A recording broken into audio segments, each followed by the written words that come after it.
नमस्कार, मेरा नाम है आकाश। आप देख रहे हैं डिफेंस टॉक। हाल ही में हमारे देश के प्रधानमंत्री नरेंद्र मोदी और अमित शाह द्वारा एक ऑपरेशन चालू किया गया और यह ऑपरेशन कहीं और नहीं पश्चिम बंगाल में चलाया जा रहा है, जहां पर ममता बनर्जी ने भसड़ मचा रखी है। ऐसी खबर निकल कर आ रही है कि मोदी शाह की जोड़ी ने ऑपरेशन पश्चिम बंगाल की पूरी तैयारी कर ली है और उसका नामकरण भी कर दिया गया है। कुछ लोग कह रहे हैं कि उसका नाम ऑपरेशन राइजिंग सन है, लेकिन अभी मैं उसको कंफर्म नहीं कर सकता। आने वाले समय में इस ऑपरेशन बंगाल का ओरिजिनल नामकरण सामने आ जाएगा, लेकिन यह कंफर्म है कि ऑपरेशन वेस्ट बंगाल की तैयारी पूरी हो चुकी है और यह जानकारी भी मिल रही है कि ऑपरेशन वेस्ट बंगाल और ऑपरेशन बांग्लादेश ये दोनों जो है एक साथ होंगे। और वो इसलिए भी होगा क्योंकि बांग्लादेश का जो चुनाव है वो पश्चिम बंगाल के चुनाव से थोड़ा सा पहले है और बांग्लादेश में इस समय विजय दिवस मनाया जा रहा है। विजय दिवस 16 दिसंबर 1971 का वो दिन है जिस दिन बांग्लादेश में 93,000 पाकिस्तानी फौजियों ने आत्मसमर्पण किया था। तो ना चाहते हुए भी यूनुस मियां को विजय दिवस मनाना पड़ा। वैसे तो यूनुस मियां चाहते हैं कि उनका देश जो है वो पश्चिमी पाकिस्तान में मिल जाए, लेकिन इसका पश्चिम बंगाल से क्या संबंध है, मैं अब आपको थोड़ा सा खुलासा करता हूं। अभी पश्चिम बंगाल के एसआईआर के आंकड़े आ गए हैं। जो पहला ड्राफ्ट था वह सबसे पहले पश्चिम बंगाल का ही पब्लिश हुआ है और पश्चिम बंगाल का जो ड्राफ्ट पब्लिश हुआ है उसको देखकर लोग अपना सिर पीटने लगे हैं। यहां पर जो इन्यूमरेशन फॉर्म्स थे वो नहीं लौटे हैं, यानी कि जो बिल्कुल एक तरीके से एब्सेंट है, जिसको एएसडी बोलते हैं, absent, shifted, dead and duplicate. उनकी संख्या 58 लाख बताई जा रही है, जिसमें से 24 लाख डेड हैं और 12 लाख जो हैं वो मिसिंग, एब्सेंट, शिफ्टेड हैं। और उसके अलावा जो आंकड़े यहाँ पर 24,17,000 इतने तो डेड हैं, 19,88,000 जो हैं वो शिफ्टेड हैं, फिर 12,20,000 जो हैं वो एब्सेंट हैं या गायब हैं और 1,38,000 जो हैं वो डुप्लीकेट या फेक वोटर्स हैं। इसके बाद यह भी निकल कर आ रहा है कि जो सुब्रतो गुप्ता कह रहे हैं, सुब्रतो गुप्ता जो है वो स्पेशल ऑब्जर्वर हैं पश्चिम बंगाल के लिए। वो कह रहे हैं कि 1,34,00,000 ऐसे वोटर्स हैं जो सस्पेक्ट हैं। हालांकि टाइम्स ऑफ इंडिया की तरफ से रिपोर्ट किया जा रहा है कि ये आंकड़ा 1,70,00,000 है। तो 1,70,00,000 का जो आंकड़ा है इसमें अलग अलग तरह की समस्याएं हैं, जैसा कि योगी आदित्यनाथ ने भी बताया है। योगी आदित्यनाथ ने तो खुलकर बताया कि एक व्यक्ति ऐसा है जिसकी उम्र जो है वो 20 साल है, उसके पिता की उम्र 30 साल है और उसके दादा की उम्र 40 साल है। 85 लाख तो ऐसे हैं जो बताए जा रहे हैं कि पूरी तरह से उनके नाम ही गलत हैं और उसके अलावा फिर डेट ऑफ बर्थ और तरह तरह की और जो प्रॉब्लम्स हैं वो सामने आ रही हैं। साथ ही इसमें 30 लाख जो हैं वो ये बताया जा रहा है कि अनमैप्ड हैं। अनमैप्ड का मतलब कि 2002 की जो मतदाता सूची है उससे वो रिलेट नहीं कर पा रहे हैं, ना उनका नाम है ना उनके पिता का नाम है। तो ये सारे के सारे 30 लाख जो अनमैप्ड हैं इनको आगे जाके अपने डॉक्यूमेंट्स देने पड़ेंगे। अब डॉक्यूमेंट्स जो हैं इस समय यदि फर्जी भी बनाए जाएंगे तो 30 लाख फर्जी डॉक्यूमेंट बनाने में बहुत समय लगता है और यदि फर्जी बनाएंगे तो जिस तरह की कार्रवाई इस टाइम पे चल रही है उसमें पकड़े जाएंगे और सीधे जेल जाएंगे।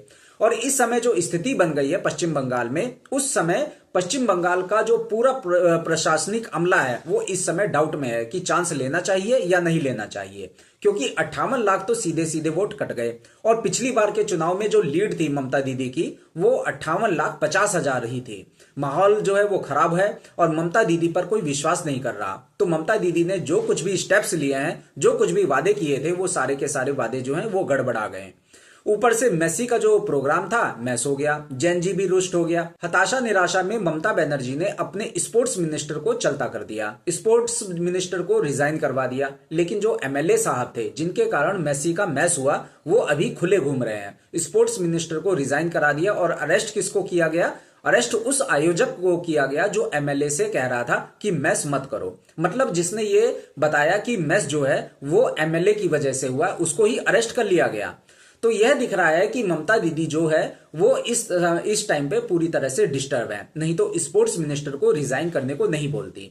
अब आते हैं ये जो पश्चिम बंगाल का चुनाव है उसका बांग्लादेश के चुनाव से क्या संबंध है। जी हाँ, बांग्लादेश के चुनाव से आज एक सेंटीमेंट का संबंध है, क्योंकि बांग्लादेश के चुनाव में अब भारत ने ये एंश्योर कर लिया है कि जमाते इस्लामी किसी भी तरह से नहीं जीतेगी। मतलब जमाते इस्लामी कौन है? मोहम्मद यूनुस की पार्टी जो है। मोहम्मद यूनुस ने शेख हसीना की पार्टी आवामी लीग को प्रतिबंधित कर दिया है। आवामी लीग प्रतिबंधित होने पर भारत ने जो खालिदा जिया वाली बांग्लादेश नेशनलिस्ट पार्टी है, बीएनपी जिसे कहा जाता है, उससे संपर्क जोड़ लिया है। और खालिदा बेगम तो इस समय बूढ़ी हो चुकी हैं और वो वेंटिलेटर पे है, तो चुनाव में वो भाग नहीं ले पाएंगी। लेकिन तारिक रहमान जो उनके बेटे हैं वो इसमें भाग लेंगे।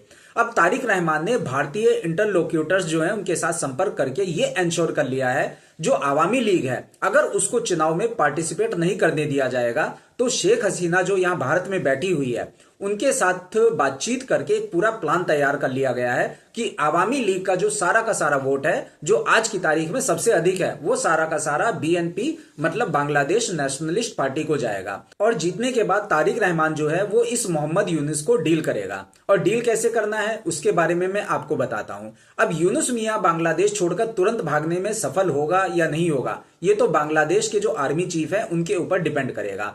हो सकता है वह यूनुस को भाग जाने दे, लेकिन यूनुस के भाग जाने से जमाते इस्लामी का पूरा कार्यक्रम द एंड हो जाएगा, क्योंकि इस समय बीएनपी वाले जो हैं वो जमाते इस्लामी का खुलकर विरोध करने के लिए सड़कों पर उतर आए हैं और आवामी लीग वाले जो हैं वो तो रोज ही सड़कों पर बवाल मचा रहे हैं। और यह जो सेंटीमेंट बनेगा उस सेंटीमेंट का लाभ भारतीय जनता पार्टी को पश्चिम बंगाल के चुनाव में भी उठाएगी। क्यों? क्योंकि बांग्लादेश के चुनाव में जमाते इस्लामी को बुरी तरह से रगड़ा जाएगा। इसके तुरंत बाद जब पश्चिम बंगाल में चुनाव होगा तो यह भारत के हिंदू वोटर्स को उदाहरण के तौर पर बीजेपी जो है वो पेश करेगी कि देखो यहां पश्चिम बंगाल के अंदर जो जमाते इस्लामी घुसी हुई है उसका भी यही हाल किया जाएगा। जब भी भारतीय जनता पार्टी पश्चिम बंगाल की सत्ता में आती है तो इन दोनों चुनावों का लिंक जुड़ा हुआ समझा जाएगा और यही ऑपरेशन वेस्ट बंगाल की धुरी बनने वाला है। और एसआईआर तो बड़ा फैक्टर है ही।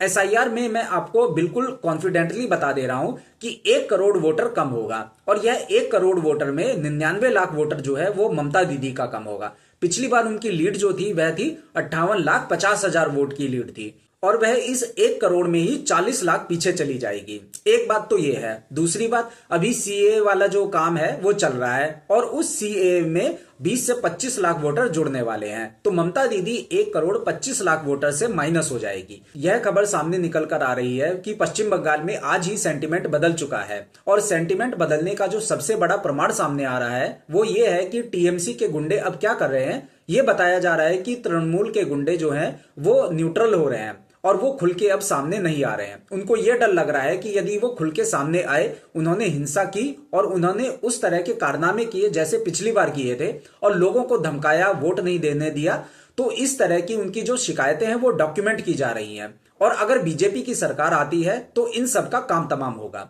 वैसे भी यह लिस्ट पे तो है ही, यह हर वोटर की लिस्ट पर है। अभी तो और आगे काम होना बाकी है कि जिन लोगों को रोका जाता था, जिनको वोट नहीं देने देते थे, उन सब के लिए अलग बूथ बनाए जा रहे हैं, उनकी वोटिंग बढ़ेगी। आप देखें कि पश्चिम बंगाल में 82% वोट हुआ था पिछली बार, जबकि सेंट्रल गवर्नमेंट में वोट जो था वो 50% से नीचे था। ऐसा क्यों था? इसी कारण यह पूरा का पूरा एक ज्वाइंट ऑपरेशन चलने वाला है। इसे ऑपरेशन बंगाल कह लीजिए या ऑपरेशन राइजिंग सन कह लीजिए। हालांकि इसके बारे में मेरे पास कोई आधिकारिक सूचना नहीं है। यह चुनाव पश्चिम बंगाल के इतिहास में नया सूर्योदय लेकर आएगा और बंगाल की जनता जो त्राहिमाम कर रही है ममता बनर्जी के कुशासन से और बांग्लादेशियों की वजह से जो वहां पर उत्पात मचा हुआ है उससे उनको मुक्ति मिलेगी। आप लोग बांग्लादेश में होने वाले चुनाव के बारे में क्या सोचते हैं और इसका पश्चिम बंगाल में होने वाला जो चुनाव है उससे क्या असर पड़ेगा, उस पर कमेंट करके मुझे अवश्य बताएं। आपसे अनुरोध है हमारे इस चैनल को सब्सक्राइब करें ताकि आने वाली जो वीडियोस है वो आप तक आसानी से पहुंच सके। हमारी इस वीडियो को ज्यादा से ज्यादा शेयर करें, लाइक करें और कमेंट करके अपनी राय अवश्य बताएं। जय हिंद।